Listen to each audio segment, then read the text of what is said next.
धर्म क्या है? अर्थात धर्म जीवन जीने की एक पद्धति है या जीवन जीने की एक कला है जो 10 लक्षणों से युक्त है। इसका एक और अर्थ है साधार्यति इति धर्म, अर्थात जो धारण करने योग्य है वही धर्म है। अब प्रश्न उठता है कि धारण करने योग्य क्या है? इसके संबंध में मनुस्मृति में एक श्लोक मिलता है, धति क्षमा दमोस्तेयम शौचमिंद्रिय निग्रह धीर विद्या सत्यम क्रोधो दशकम धर्म लक्षणम। इस श्लोक के अनुसार धर्म एक जीवन जीने की पद्धति है और उसके 10 लक्षण हैं। अब उन 10 लक्षणों की बात करते हैं। पहला लक्षण है धृति, अर्थात धैर्य या धीरज को धारण करना।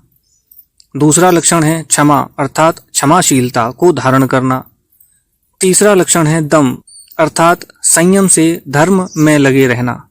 चौथा लक्षण है अस्तेय, अर्थात चोरी ना करना।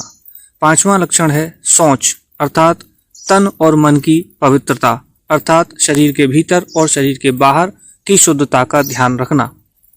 छठा लक्षण है इंद्रिय निग्रह, अर्थात इंद्रियों को अपने नियंत्रण में रखना, अर्थात इंद्रियों को हमेशा धर्म आचरण में लगाना। सातवां लक्षण है धी, अर्थात सत्कर्मों से बुद्धि को बढ़ाना। आठवां लक्षण है विद्या, अर्थात यथार्थ ज्ञान लेना। नौवां लक्षण है सत्य, अर्थात सत्य का आचरण करना। 10वां लक्षण है अक्रोध, अर्थात हमेशा शांत रहना और कभी क्रोध ना करना।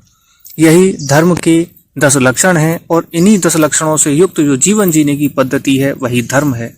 और जो भी व्यक्ति, जो भी मानव इन 10 लक्षणों से युक्त जीवन जीने की पद्धति को अपने जीवन में धारण करता है वही धार्मिक है और वही इस जीव जगत के और समस्त मानवता के हित में है और यही धर्म है।